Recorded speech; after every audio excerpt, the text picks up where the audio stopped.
سلام كما يتخونوا فتواتن كبراتن تخطاتلتي تقراي برودكاست سيرفيس نسعة تلالو حدش سنة قدسن حابيتاتات النهو أرئستاتهم كنقدم قدا منقست تكيوم نتميت حصات ذكالعون ردنا زبلون من أسين نقزئون انتخونة تسفارك هبوم كابتي نقوس تيك توك زخونة أدوناي برهانة كسابت جيجنا أتليت حابتم أبارن كالوت قدوسات تقارو فتوت هزب تقراي زخونة إرتراويان كمون إيتيوبياويان آلنان هزب تقراي كبلو جميرا ملو أزقن زلاق مفتحي كونن تباهيل الله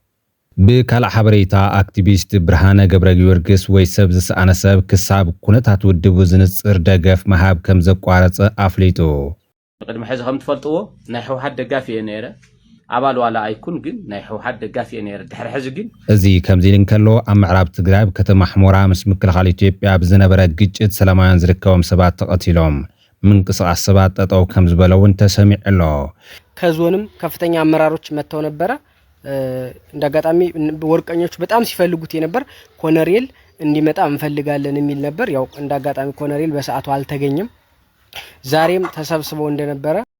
بكال حبريتا أطوار زعينن كلوا بإيرترا تتحيزن بزعبا استبهالا سلسة مراخب أزربايجان بزحيز حازو أطوار بسوان أن وقعو كينو سبلو نسعة تدالو حبريتا تاتيوم مسانات أن يحكم كتكتاتلو بمعدام زرزراتهم كقصليو قدا منقست تكيوم نتميت حصات زكالعون رودنا زبلو من أسي تقراين نقزيون انتخونة تسفار خيبوم كابتي نقوس تيك توك زخونة أدوناي برهانة كساب تجيقنا أتليت هابتوم أبادن كالوت قدوسات تقارون علنا نهزب تقراي كبلو جميرا مالو بزوحات إيرتراويان تيبياويان ون بزعبازو قداي شغلوتن بمقلاس زكالون كحقزو كم زخونو يقلش اللو زلاقي مفتحقنا أزي كونان تباهيل اللهم حصات سبنس ترسع لا مدر خوينا عامتات ترسعا زصنحت معسكريا حز دما اتوشت ازنبره ازيو زسكحكح غودات كوص جميرلو بسو او نسمعو من اسي اما حوراو مرخبتا استزرغو حسئلتات سيولاوي هيوت نايتم تمزابلتي زقالو يوم سونتهم كابنا يسود سب وزوريحو ودسب كسكمو خابز خل لعلي ازيو زسكحكح لب زسبرق ازاغت ايمو صلالوت موتن صلاليوم كم زلو زملكتيو سمعي مرحي زسانو بوغنو من بوليتيكينياتاتو من زترسعو ህፃናት አዴታትን አረጋውያንን ሞትና ጎተቶም ሰሃግና በልዮም ዝራአዩ ዘለው ብخያቱ ኳ ከቢዶም ስቂሎም ንውሽጥ ዮም ዝነብዑ ዘለው ጥሜት ጉልበቶም ንብዓቶም መጢጥዎ ቆልዑ ማማይ ጠሜለኹና በሉ በخዮም መልስ ዝህብ ሰብ ስለስእኑ ስቂሎም ሞቶም ክጽበዮም ተገዲዶም ዝራአዩ ስግኦም ተፈሒቁ አዕጽምቶም ወጽኡ አዒንቶም ጎድጉይዱ ንሕልና ደቅ ሰባት ኣብ ዝፍትን ደረጃ በጺሖም ምስልታቶም ናብ ማሕበራዊ መራኸብታት ተዘርጊሑ ንብዙሓት ልበድሚ ኢሎ ነዚ ዘስካሕክሕ መከራ ዝራእዩን ኣሰይ ድማ ነዚ መከራ ጠጠው ከብል ዝበልዎ ዝከኣሎም ኩሉ ገይሮም ዝተፈት ነብሲ ከድሕኑዮም ክጓየዩን ሓግዙና ከብሉን ተራእዮም ነይሮም ولا عن حقس يوم كم مرة عتمعت مسينا يرنا عارفين زد زين أو كتم حتى زركب تفنقلت أما عت حري موتنا له كم مرة عتمعتين يوم كان حقس مسينا مويتن صحرانا تايمو كلهم زبيديزي أما عت نحنا سوستيش عنا نولع زود زين جبت ميز موتنا زلوا سبليس زبيديز نعمل على الوقت حقورنا لو تغيروا زينه من معنا مزرعة أو نيك على شيء نحجز مسينا يرنا كن يركبنا نقول السوق نصحين خد كلهم كوزركم حجزنا بليس زبيديز دمصنا يزومن اسي دما سمع رخيبلو نغزيون انتخونه تنفاس محدر زخون ملاش كاب تግራይ ካብ ፈተውት ህዝብ ትግራይ ዝኾኑ ኤርትራውያንን ኢትዮጵያውያን ካልኦት ወገናት ሰብኣውነ ስምዑ ወገናትን ምላሽ ክረክብ ጀሚሩሎ እዚ ድማ ካብቲ ንጉስ ቲክቶክ ዝኾነ አዶናይ ብርሃነ ክሳበቲ ጅግና አትሌት ሃብቶም አባድን ካልኦት ቅዱሳት ተጋሩን ፈተውት ትግራይን ብዛዕባ ዝጉዳይ መልኪቶም حجزاتن حبريتاتن عم زرقاح تتصميدهم يركبو አዶናይ ብርሃነ بتكبار جميرة يلوخو بمبالدما بزعبا زي زلو تبقسو زقلت اخوينو بتماساسال مقديم اتجيقنا اتليت هافتم عباد دما زكالو لعلى فرق ميلين حجز كم زقبرة تسميع له حتسات رهاب دمت هونو هايكاتش تابكو نشي لا تولكي تابكو نشي قريدو عنا ورام بتكبرنا سمعوا عندك عادي عينه وقعين بتكبرينا ماشي بوش تلصرحوا من لخو نقراتني ويوم يا وريدي فيلا كنا قرب شاي دلن بتكبر من قرب شاي بتكبر بتكبري ተመስገን ሕጅውን ተአምር እንዳቀጸለዩ ሓውና አትሌት ሃፍቶም ዓባዲ ንህዝብና ሕንጻጽ ንትብጥሜት ዝሳቀ ዘሎ ህዝበይ ኣነውን ክወጽሐ ኢሉ 500,000 ብና ኢትዮጵያ 50 ኩንታል ሒስካለይ ኪድ ኢሉ ወሎ ንቶም ሓውና ደስ ዝብል ብስራት እስኪ ዝብስራት እዚ ኩላኹም ብምስገና ከምኡውን ብምረቃ ዕልል እንዳበልኩም ንሓውና ሃፍቶም አትሌት ዓባዲ አመስግኑለይ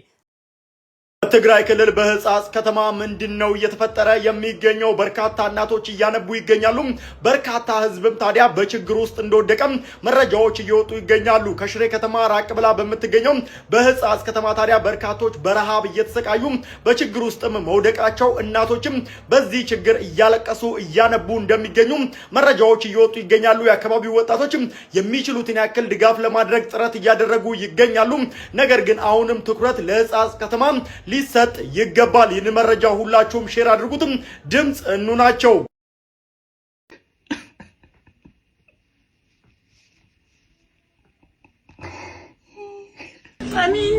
أميكن أبحن صادر وزلاهم زلوا أمين ينزلاهم زلوا هاي سرحلوا ماما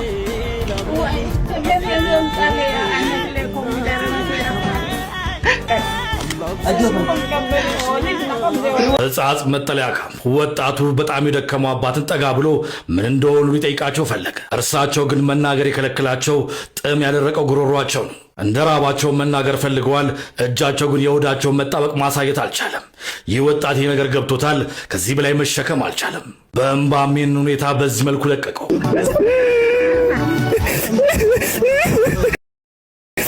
ሌላኛው ወጣት በእድሜ ጸና ያሉ እናትን ምን ሆኖ ነው ይላቸዋል። እርሳቸውም ጠማኝ ይላሉ። ይህ ሁሉ እየሆነ ያለው በሀገራችን ትግራይ ውስጥ ነው። ህጻጽ መጠለያ ካምፕስ በጦርነቱ ምክንያት የተፈናቀሉ ሰዎች እጅግ እየሞቱ ነው። እጅግም በጣም በረሃብ ላይ ያሉት። አሁን ያሉበት ሁኔታ እጅግ በጣም አሳሳቢ ነው። ወጣቱ ትውልድ ቤተሰቡን ወገኑን ሊረዳ ሞከረ፣ ነገር ግን አልቻለም። የሚችለውን አደረገ፣ የማይችለውን በእንባ ተቀበለው። ምክንያቱ ደግሞ ወገኖቹ በረሃብ እየሞቱ ነው። በረሃብም እጅግ በጣም እየተንገላቱ ነው። በጣም ብዙ ቪዲዮ ላይ ሜንሽን እየተደረጉ ነበር፣ እንዲሁም ደግሞ ቪዲዮ ስትልኩልኝ ነበር። በጣም የሚያሳዝን በትግራይ አካባቢ ህጻጽ የሚባል ቦታ ላይ የተከሰተ ድርቅ አለ እና በጣም ብዙ ወገኖቻችን በጣም ሰፈር እያደረጉ ይገኛሉ። ስፔሻሊ እናቶች በጣም ህፃናቶች በጣም ዋጋ ሲከፍሉ እያየሁ ነበር። ቪዲዮ ላይ ምናምን ነገር የሚበሉት አጥተው ተቸግረው ምናምን እያየሁ ነበር እና እኔም ደግሞ እንደ አንድ ወጣት ኢትዮጵያዊ ባለኝ ሶሻል ሚዲያ ኢንፍሉዌንስ አማካኝነት ድምጽ ለመሆንና ከ300 በላይ ወገኖቻችንን በረሃቡ እንደሞቱ እየተነገረ ይገኛል። ህጻጽ ትኩረት ያሸዋል። በመጠለያ ካምፕ ውስጥ ያሉ ሰዎች በጣም ችግር ላይ ናቸው። ትግራይ ክልል እየወጣ ያለው መረጃ ይህንን ያመለክታል። ግን ኢትዮጵያን ወገኖቻችን በአንድነት ልንደርስላቸው፣ ልናግዛቸው፣ ከረሃብና ከዋጡም ልንደርስላቸው አለንላችሁ ልንላቸው ይገባል። ወገኖቻችንን እናድን። የህጻጽ መጠለያ ካምፕን ጨምሮ በተለያዩ መጠለያ ካምፕ ውስጥ ያሉ ወገኖቻችን አሁንም ትኩረት ይሻቸዋል፣ ትኩረት ይፈልጋሉ። ህይወት እናድን፣ ዜጎቻችንን እንታደግላለሁ። አብይ ኮይን ነበር ተጋሩ ተሰባሲብና አብዝ ግሩብ ዚ ክሳብ ሕጂ 71 ዝኣኽሉ ሰባት ቃል ኣትዮም ፍርቆም ኢትዮም ፍርቆሙን ከም ዝእቱ ዘጠራጥር ነገር የለን። ክሳብ ሕጂ 4125 ፓውንድ ተኣኪቡ ብና ኢትዮጵያ ክሽረፍ ከሎ ደሞ ናብ 900,000 ዝኣክል እዩ። ስለዚ ሕዋተይ ቋሚ ዝኾነ መፍትሒ ንህዝብና ንምምጻእ እንድሕር ተሓቢርና ዘይፍታሕ ሽግር ከም ዘየለ ክንኣምን ኣለና። ኣብዚ እቲ ዝገርም ነገር ነቲ ኩሉ ህልቂት ሸፊኖም ወይ ስቂሎም ክሪኡ ዝጸንሑ ኣመሓደርትን ላዕለዎት መራሕቲ ግዝያዊ ምሕዳር ትግራይ እቲ ዘስካሕክሕ መከራ ምስ ተቃልዐ በብወርሑ ዳርጋ 10 ሰብ ይመውት ነይሩ ክብሉ እዮም ናብ ሚድያ መጽኦም ክዛረቡ ጀሚሮም ዘለዉ። ኣብ ሓደ መዓስከር ተመዛበልቲ ካብ ሓምለ ጀሚሩ 50 ሰባት ከም ዝሞቱ ካብ 2015 ዓመተ ምህረት ናብዚ ድማ ልዕሊ 300 ተመዛበልቲ ህይወቶም ከም ዝሰኣኑ ኣመሓዳሪ ዞባ ምዕራብ ትግራይ ኣይተ ገደይ ኣዛናው ንቴሌቪዥን ትግራይ ዝሃበሉ ዘረባ ምርኣያና እዩ። ብዘይካዚ ማእከል ተመዛበልቲ ሕጻጽ ዝርከብ ልዕሊ 700 ተመዛባላይ ኣብ ኣፍ ሞት ከም ዝርከብ እዩ እቲ ኣመሓዳሪ ገሊጹ ዘሎ። ኣብቲ ማዓስከር ልዕሊ 16,000 ተመዛባላይ ከም ዘሎ ይዝንገር። ግዝያዊ ምሕዳር ትግራይ ድማ እዚ ኩሉ ጥፍኣት ክሳብ ዝፍጸም ስቂሉ ጸኒሑ ናብ ጉያ ከም ዝኣተወ ገሊጹ ኣሎ። ካብ 2015 ዓመተ ምህረት ጀሚሩ ልዕሊ 300 ዝኣክል ህዝቢ ኣብዛ IDP ኣብዛ ትሪእዋ ዘለኹም ብሰንኪ ጥሜትን ሕማምን ሞይቶሉ ናይ ሕክምና ግልጋሎት ክረኽቡ ዝኸዱሉ ግዜ እውን ሪፈሪየም ዝበሃሉ ሪፈር ከይዶም ክሕከሙሉ ዝኽእል ገንዘብ የብሎም ስለዚ ዘለዎ መማረፂ ደቂሱ ምሟት እዩ ሰምዕዎ ነርኩም ብርክ ዝበለ ሰብ ኣብዚ ከባቢ ሞይቱ እዩ ሕጂ እውን ዘርና ብዝርአናዮን ምስታይ ዝኸባቢ ዘሎ ነታ አይዲፒ ዘመሓደር ዘሎ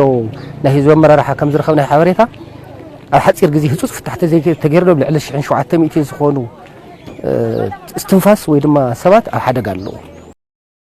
እዚ ዘስካሕክሕ ጥሜት ኣብ ማሕበራዊ መራኸብታት ድሕሪ መውፅኡ ዝዛረቡ ዘለዉ ኣመሓደርትን ግዜያዊ ምሕዳር ትግራይን ኣበይ ነይሮም እቲ መሪሕነት ኣበይ እዩ ነይሩ ስለምንታይ እዩ ነዚ ዘስካሕክሕ ናይ ጥሜት ቃንዛ ዘይተሰምዖ ንምንታይ እዩ ንከምዚ ዝኣመሰለ መከራ ከየውፅኦ ሓቢኡ ወፀኒሑ ዝብል ሕቶ እውን ዘበገሰ ኮይኑ ኣሎ ቲክቶከራትን ኣክቲቪስታትን ትግራይ ግና ናይ መንግስቲ ስራሕ ተኪኦም ትንፋስ ዜጋታቶም ከድሕኑ ይጻደፉ ኣለዉ እንተ መንግስቲ ከም ኣመሉ ኣይሰማዕኩን ብምባል ገና ንኣኼባ ቆፀሮ መሓዙ ኣዝዩ ዘተሓሳስብን ኣብ ትዕዝብቲ ዘውድቕን ኮይኑ ኣሎ ኣብ ዓመት ይጸብጸብ እንተዝበሃል ካብ ስራሕ ዝስርሐሉ ብኣኼባ ዝሕለፉ ግዜያትን ወርሓታትን ብዙሓት እዮም ኣብ ሕድሕድ ኣኼባታት በብመዓልቲ ትንፋስ ዜጋታት ክዕንገል ዝኽእል ሚልዮናት ገንዘብ ድማ ካብ ትእምትን ካብ ናይ መንግስቲ ካዝናን ንካድርን ካልኦት ኣበልን መዘናግዕን ክውዕል እንዳኸኣለ እዞም ወገናት ግን ብጥሜት ክሕለጉ ምርኣይ ንብዙሓት ዘሕዘነ ኮይኑ ኣሎ በቲ ንቡር መንግስቲ ዜጋታት ከይሞቱ ዝገብር እምበር ሞትካ ዝፅብፅብን ቀብርኻ ዝነግር ቀባርን ክኸውን ኣይግባእን ሕፃፅ ኣብ መንጎ ክሕደት መሪሕነት ትግራይን ጭካነ መንግስቲ ፌደራልን ዝረግፍ ዘሎ ህዝቢ ዝተረኣየላ ኣዝያ ተሰክፍ ባይታ ኮይና ትርከብ ኣብ ሕፃፅ ዝርአ ዘሎ ጀምላዊ ጥሜት ንቡር ተፈጥራዊ ሓደጋ ዘይኮነስ ፖለቲካዊ ቅትለት እዩ ይብሉ ተዓዘብቲ መርኣያቲ ኣብ ልዕሊ ተመዛበልቲ ወገናትና ዝፍጸም ዘሎ ድርብ ክሕደት ፖለቲካዊ ሸቐጥ እዩ ህዝቢ ትግራይ ኣብ መንጎ ክልተ ጨካናት ሓይሊ ተቐርቂሩ ደሙ ይፈስስ ኣሎ بدو يموت هالو كبلون نقيفهم هالو بحد وجن سمع بريتوريا فريمة زول ودب تمزابت زملسو أنا حقا ونتين تتملسيو بموال نهزبي مجابر يا سلطان بمتقام كانوا وير لو زبلو خوينهم بخالو أجن دما منجس فيدرال نتم عرب تجري زولو زي حقا وعطو ممحدار بمفراس ህዝቢና መረበቱን ክምለስ ሓላፍነት ክወስድ ኣይከኣለን እዚ ድማ መንግስት ፌደራል ናይ ትግራይ ጸገምን ቅልውላውን ከጋደድ እምበር ክፈትሕ ድሌት ከም ዘይብሉ ብግልጽ ዘረጋገጸ ጭካኑ ዘርአየሉ እዩ ይብሉለው ካብዞም ክልተ ኣካላት ወጻእ ዘሎ ወገን ግና ሳሳይ መገዲ ከማርጽ ግድን እዩ ዝብሉ እዞም ተዓዘብቲ ምዕራባውያን ሃገራት ናይ ሓገዝ ፖሊሲ ይቕይራየን ዘለዋ እቲ ናብ ትግራይ ዝመጽእ ዝነበረ ረድኤት ብዝዓለ መጠን ይንክእ ዘሎ እቲ ሕዝ ዘሎ መርሕነት ግን ካብ ፖለቲካዊ ስልጣን መመንጫት ወፂኡ ነዚ ሓደጋ እዚ ተረዲኡ መፍትሒ ከቕምጥ ዓቕሚ የብሉን دلونة ونيا بلون بخمس تقصيلنا عبز مسخلت عمد كابز حزن العلي زخف أهلكيت كيس عبلنا ذا سجئ بموال مفتحي ودان تاين جبر زبل حطوا بملعال أتأمكو زلا أن مفتحي وعل بريتوريا بملؤنات كفص من تمزابل توجناتنا بقولتوفنا مربتهم كملسو جزاءات وحدنا تجري نبز نبرو كملس مجبار ترحيو يرمالو هزبينا بتو أتملسو بعلوك حارسن كنبرن كساب زي كعلم أتي بسنكلوت بوليس معرباويان زمت زلو نايت أميت حدا وندو كبل كنقوت عطروين خيلن سلازي كابوشتي كاب دجاز فتصم زلو بوليتيكاو شرحي عاويلنا كنقاومن مفتحي كلام تقولوني جباء بموال أنت زي كوين جنا بزحز جبار زلو من قصاص زمت زلاق مفتح كم زي اللي يوم زت أنقعو مرأي أنا يزيد ما قدم خلت عمتات حزبي عبر قلة بدركي أبت أميت وديقو بقوس وقاس محاورة ومرة خبطات حجز تأخاخيبو كرمش وعطورحي أو قولات بين حزب طابع ياكير مستريتو بدرك تغوديو قدوسات بمحاورة ميدياتات أو عويعهم هزوز حجز كبتصح غيرهم لو مدما بحصاز تعقو تمزابلتي بيت اميت يموتون يساقيون اللو زبل بمحبراو مراخبتات يسمع زلو صباحخه زبل حتو بملعال منغستي نخمزي عينت تقداسنت كم زيبلو كله محبرسب ترديو زلاق زبلو مجدن مفتحن كم زغبا يوم غليصم زلو كوميشن حدقات الدلونات بيرو محبراو قداي من محدار معراب تقراي زبهالو إلكا محتات لوط يبولون زبلو ازوم تعزبتي تأميت حصاص موت حزب الزج انو بوليتيكا مرحينات كم زيلا مرقاقز ان مرأيانيو حصاص اتحادت اميت زلو كواو خوينو عب حد مسألة تمزابلت معراب تقراين كالو تمزابلت زلو تقارون بتأميت يحمن زفو يوم زلو نايزوم نناي حصاص حبو اموت نمكران نا ميديا نخبق نزقبر احواتنا مسجنا ጎና ጎን ሰብኣዊ ሓገዝ መሰረታዊ መፍትሒ ክመጽእ ምቅላስ ግዜኡ ሕዚ እዩ ሓላፍነትና እውን ክንዋጻእ ይግባእ ኢሎም ኣለዉ ህዝቢ ብጥሜት እናተሰቃየ ስለ ህዝቢ ዘይጭነቕ ፖለቲካዊ መሪሕነት ተሸኪምካ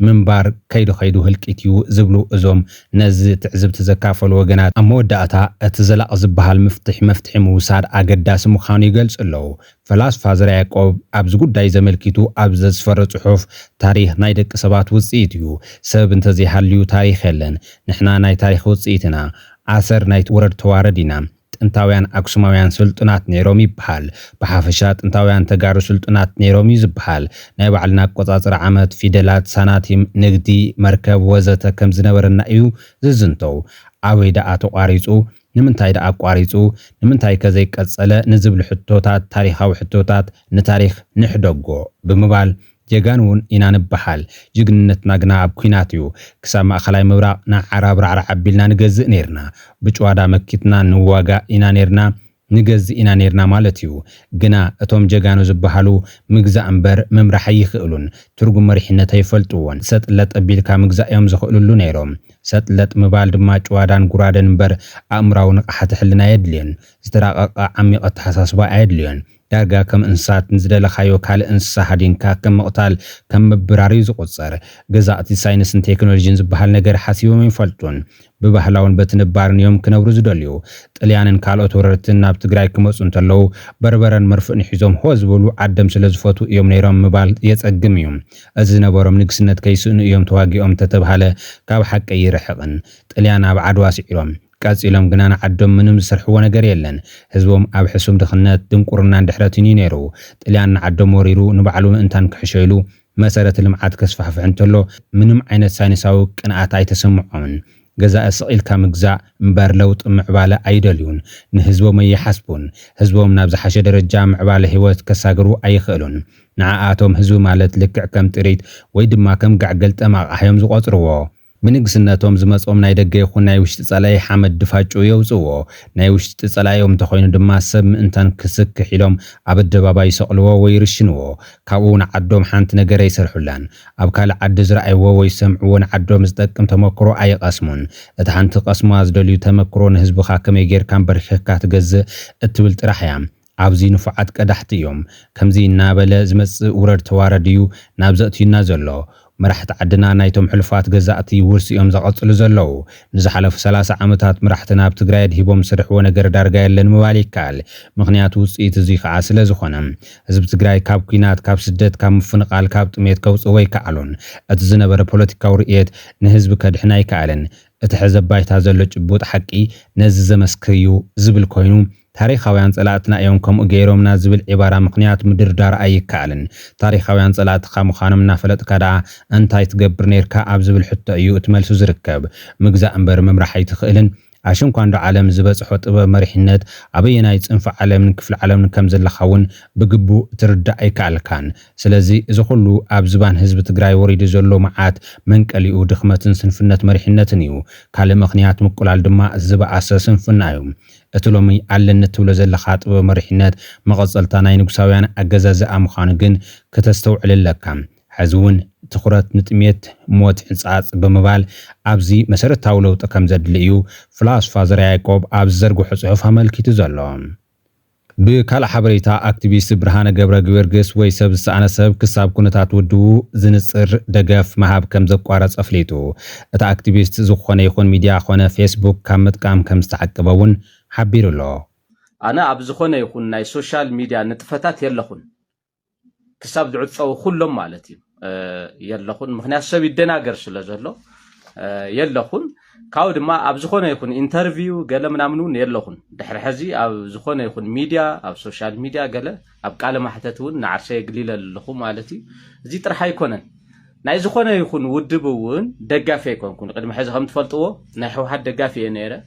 عبال ولا يكون جن نحو حد دقافي نيره دحر حزي جن نحوحاتي نقلي زخونه يكون ناي بوليتيكا ودبات دقافونه يكون انترتينرونه يكون قلوونه يكون سو زي اخنقركم دالي اب سوشيال ميديا يكون او زخونه ميديا زلني ناي اكتيفيزم صراحتي طوطو خاب زبل دارغا شومنته معلت غير الله حزي ነገራት ሁሉም ክሊር ክሳብ ዝኾኑ ኣይምለስን እዩ እና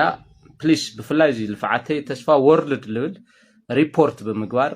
ብሎክ ብምግባር ተተሓወሩኒ ጽቡቕ እዩ መዓት ሰብ ይደናገር ስለ ዘሎ ማለት እዩ እዚ ከምዚ ልንከሎ ኣብ ምዕራብ ትግራይ ከተማ ሓሞራ ምስ ምክልኻል ኢትዮጵያ ብዝነበረ ግጭት ሰላማውያን ሰባት ዝርከቦም ሰባት ተቐቲሎም ተባሂሉ ኣሎ ምንቅስቓስ ኣብ ከተማ ሓሞራ ወንጠጠው ከም ዝበለ ተሰሚዑ ትማል ሰንበት 12 ታሕሳስ 2018 ዓመተ ምህረት ተቆጻጽራ ገዝ ኣብ ዞባ ምዕራብ ከተማ ሰቲት ሓሞራ ኣብ መንጎ ዕጡቓትን ወርቅኛታት ምክልኻል ኢትዮጵያን ዝተፈጥረ ጎንፂ ኣብቲ ከተማ ምንቅስቓስ ሰብ ጠጠው ኢሉ ከም ዝውዓለም በቲ ዝተፈጥረ ዕግርግር ድማ ክልተ መናእሰይ ተወለድቲ ሰቲት ሓሞራ ሓደ ወድን ሓንቲ ጓል ኣንስተይትን መናእሰይ ህይወቶም ከም ዝሰኣኑ ብርክት ዝበለ ንብረት ህዝቢ ከም ዝዓነወ ምንጭታት ገሊጾም ኣለዉ እዞም በቲ ዕግርግር ህይወቶም ዝሰኣኑ መናእሰይ ወልቃይት ምስቲ ኩነታት ርክብ ዘይነበሮምን ሰላማውያን ሰባት ምዃኖም ዝተረኸበት ሓበሬታ ኣመልኪቱ ኣሎ ኣብ መንጎ ዕጡቓት ወርቅኛታት ወልቃይትን ምክልኻል ኢትዮጵያን ጎንፂ ተላዒሉ እዩ ኣብ ሰቲት ሓሞራ ምንቅስቓስ ሰብ ጠጠው ኢሉ ውዒሉ ዘሎ ኣብ መንጎ ወርቅኛታት ተወለድቲ ወልቃይትን ምክልኻል ሃገርን ተፈጢሩ ዘሎ ጎንፂ ኣብ ሰቲት ሓሞራ ስጋኣት ፈጢሩ ዝንቀሳቐስ ከም ዘየለን ሰብ ገዝኡ ዓፅዩ ኣብ ፍርሒ ከም ዝውዓለን እውን ምንጭታት ገሊጾም ኣለዉ ምክልኻል ኢትዮጵያ ብዕጥቂ ዝተደገፈ ዕደና ኣብ ቃፍቲ ሓሞራ ፓርክ የካይዱ ንዝነበሩ ልዕሊ 50,000 ዕጡቓትን ዓደንትን ናይ ምስጓጉን ምእራይን ስጉምቲ ምውሳድ ስዒቡ ኣብ ከተማ ሰቲት ሓሞራ ወጥሪ ከም ዝነገሰ ዝገለጹ ምንጭታት ካብ ገዛ ከይወፅእ ሰብ ትእዛዝ ተዋሂብዎ መገድታት ከም ዝተዓጽዩ ገሊጾም ዘለዉ እቲ ዘይሕጋውያን ዓደንትን ዕጡቓትን ምህዳንን ምብራርን ምስ ምብራስ ኣግራብን ምጥፋእ እንስሳት ቃፍቲ ሓሞራን ዝተተሓዘ ምዃኑ ገለ ርእይቶ ወሃብቲ ገሊጾም ኣለዉ ትላንትናና ዛሬ ከፍተኛ የወርቀኞች እንቅስቃሴ ነበር አጋጣሚ እኔ ዛሬ ያልነበርኩም ትንሽ አመም አድርጎኝ ነበርና አልወጣውም ትላንት ነው ወጥቼ ነበር ከወርቀኞቹ ጋር የመገናኘቱ እድል ነበረኝ ወርቀኞቹ ያለ አግባብ ከስራ ገበታችን ተፈናቅለናል ከምንቆፍርበት ቦታ ሰርተን ከምንበላበት ቦታ ሳንፈልግ ነው ወይጡ የተባል ነው ሳይነገረ ማስጠንቀቂያ ሳይሰጠ ነው ይለው ማስጠንቀቂያ ይሰጡ አይሰጡ እውቅና የለም ነገር ግን የቃፍቲያ ሁመራ ወረዳ አስተዳዳሪ አቶ አታላይ ታፈረ ያለው ነገር ነበር በቃፍቲያ ሁመራ ወረዳ የፓርኩ ደኑ ወርቅ የሚቆፈርበት ቦታ ደን ነው ደኑ ወድሟል ደኑ አዛ የነበሩት እንስሳቶች ጠፍተዋል ደኑ ከጥቅም ውጭ ሆኗል እሱ ብቻ አይደለም በደኑ አካባቢ በወንጀል የሚፈልጉ ወይም ደግሞ ወንጀል ሰርተው ከሌላ አካባቢ የመጡ ሰዎች ይደበቁበታል ቦታው ስለዚህ ይሄ ሆነው ለመተዋወቅና ህጋዊነት ተላብሳችሁ እንድትሰሩ ነው በህገወጥ መንገድ ነው እየቆፈራችሁ ያለ የሚል ነው እሱ ብቻ ሳይሆን ደግሞ ወርቀኞቹ የጠየቁት ጥያቄ ሁለተኛው ሳይነገረ መውጣታችን ሳይንስ እቃችን ጉዳት እየደረሰበት ነው የሚል ደግሞ ጥያቄ ነበራቸው እዛው ፊታቸው እኔም በነበርኩበት የተጎዳ እቃ ካለ እናያለን እስካሁን ብሎ የተጎዳ እቃ መረጃን ሰበስባለን የሚል መልስ ሰጥተዋል ነገር ግን ለነገ 3 ሰዓት ተቀጥሯል ባጭሩ ወርቀኞቹ በዚህ በመተመለከቱት በከተማው ከፍተኛ የሆነ ንቅናቄ በመፍጠር ትላንትናና ዛሬ ትልቅ እንቅስቃሴ ሲያደርጉ ነበር የዛሬው ከትላንትናው ባስ ያለ እንደነበርና በከተማዋ ትንሽ ግርግር የመፍጠር ንብረት የመውደም ባህሪ ነበር ይሄ መስተካከል ነበረበት እንደ መደረግ ያልነበረበትም ይሄን ያደረጋችሁ ወርቀኞች በእውነት ለመናገር ትክክል አይደለም ጥያቄያችሁ ግን ፍትሃዊ ነው ምንም ችግር የለም የወረዳው አስተዳዳሪ እንዳለውም ጥያቄያችሁ አይደለም የተቃወምን ህጋዊነት ልበሱ ነው እና ደግሞ ከማን ጋር እንደምትሰሩ እወቁ ነው ሌላ ይሄ ስራው ጨርሳችሁ እንድታቆሙ አይደለም የሚል ማብራሪያ ሰጥተዋል ከዞንም ከፍተኛ አመራሮች መተው ነበር እንደጋጣሚ ወርቀኞች በጣም ሲፈልጉት የነበር ኮነሬል እንዲመጣ እንፈልጋለን የሚል ነበር ያው እንደጋጣሚ ኮነሬል በሰዓቱ አልተገኘም ዛሬም ተሰብስበው እንደነበረ ነግረውኝ እንደጋጣሚ ያልወጣው እንዳልኳችሁ የዛሬው ስብሰባ ለነገ ለ3 ሰዓት በሽማግሌዎች ተቀጥረዋል በነገራችን ላይ ወርቀኞች በጣም ብዙ ነው ከ20,000 ይበልጣል ወርቀኛው በጣም ብዙ ነው እንደምታዩት ያው እንዲው በጎን እንዲ ተቀርጾ ነው እንጂ ሙሉ አልተቀረጸም በጣም ብዙ ሰው ነበር በዚህ አጋጣሚ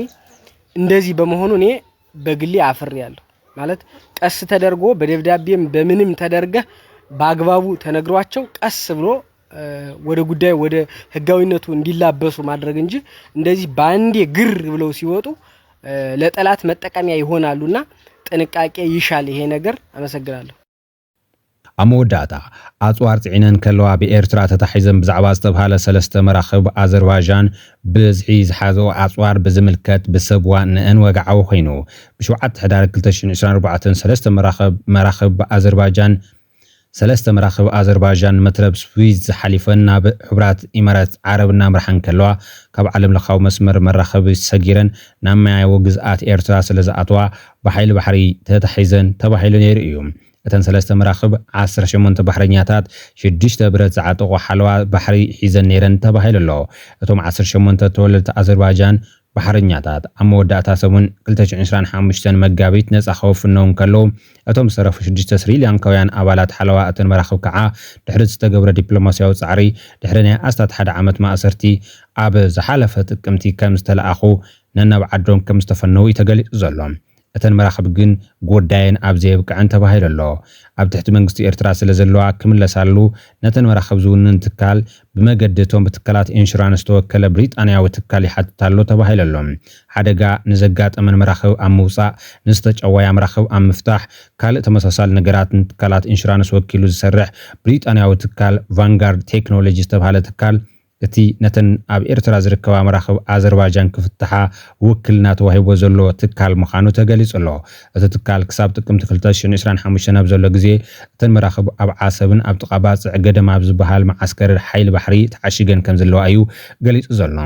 ኢሊ ሻፊክ ዳይሬክተር ኢንተለጀንስ ኤንድ ሪስፖንስ ናይ ቫንጋርድ ቴክኖሎጂ ኮይና ምስ ቢቢሲ ኣብ ዝሃበቶ ቃለ መሕትት እተን ሰለስተ መራኽብ ኣብ ሓደ ናይ ኣዘርባይጃን ናይ ውልቂ ትካል ከም ዝውነና እዩ ገሊጻ ዘላ እዘን ሰለስተ መራኽብ ታግቦት የን ተባሂለን ዝጽውዓ ቀንዲ ስራሕ ታግቦት ከዓ ኣዝዩ ሓያል ሞተር ስለ ዘለዎን ንዓበይቲ መራኽብ ናብ ወደብ ምጽጋዕ ወይ ከዓ ስሒብካ ምውፃእ እዩ እዘን ሰለስተ መራኽብ ምስ ተተሓዛ ኣብ ማሕበራዊ ሚድያ ብዛዕባ ጽዒነንኦ ነይረን ዝተባህሉ ዝተገመተ ብዙሕ ነገራት እዩ ዝዝረብ ነይሩ ዳይሬክተር ኢንተለጀንስ ኤንድ ሪስፖንስ ናይ ቫንጋርድ ቴክኖሎጂ ኢሊ ሻፊክ ግና እዚኣተን ታግቦት የን ታግቦት ከዓ ካብ ናብን ጽዒነን ዘመላለሳ መራኽብ ኣይኮናን ኣብቲ እዋን ከዓ ዝኾነ ዓይነት ጽዕነት ኣይነበረን ክትብል ንቢቢሲ ገሊጻ ኣላ ብምስዓብ ኣብ ኣቡዳዊ ከም ቀወምቲ ናይ ታግቦት ስራሕቲ ንምክያድ ናብ ቀንዲ መዓልቦአን ዝኸዳ እየን ነይረን ኣብ ልዕልቶም ኣብ ሰለስቲአን መራኽብ ዝነበሩ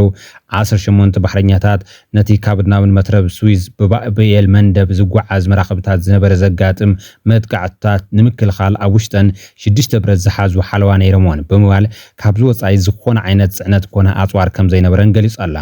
እተን ብዙሕ ክበሃለለን ፀንሐ መራኽብ እምበኣር ኣብ ውሽጠን 6 ብረት ዝሓዙ ሓለዋት ዝሓዙ ሰባት እምበር ዝኾነ ዓይነት ኣጽዋር ከም ዘይነበረን እዩ እቲ በዓል ዋናን ኣረጋጊጹ ዘሎ ክቡራትን ክቡራንን ተኸታተልቲ ትግራይ ብሮድካስት ሰርቪስ ሓደሽትን ኣገደስን ሓበሬታታት እዚኦም ይመስሎም ላይክ ሼር ሰብስክራይብ ምግባር ስለትካተሉና ኣዝና ነመስግን